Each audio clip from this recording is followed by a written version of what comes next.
നമ്മളെ മുത്തുനബി എന്തെല്ലാം സന്തോഷ വാർത്തകളാണ് നമുക്കറിയിച്ചത്.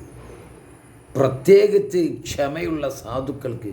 കേൾക്കി മറ്റൊരു വചനം, യദ്ഖുലുൽ ഫുഖറാഉൽ ജന്നത, സാധുക്കളായ ക്ഷമയുള്ള സാധുക്കൾ സ്വർഗത്തിൽ പ്രവേശിക്കും.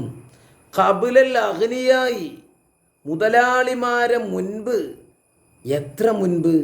ബിഖംസിമിഅത്തി ആം, 500 വർഷം മുൻപ്. ഏത് വർഷ?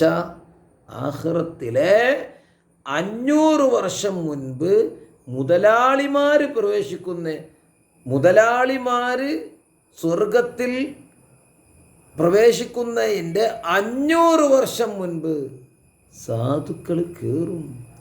ഹാദാ ഹദീസുൻ ഹസനുൻ സ്വഹീഹുൻ.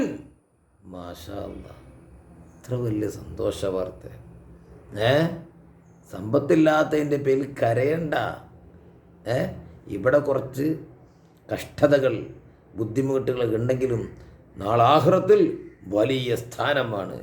അല്ലാഹു ക്ഷമ നൽകി അനുഗ്രഹിക്കും.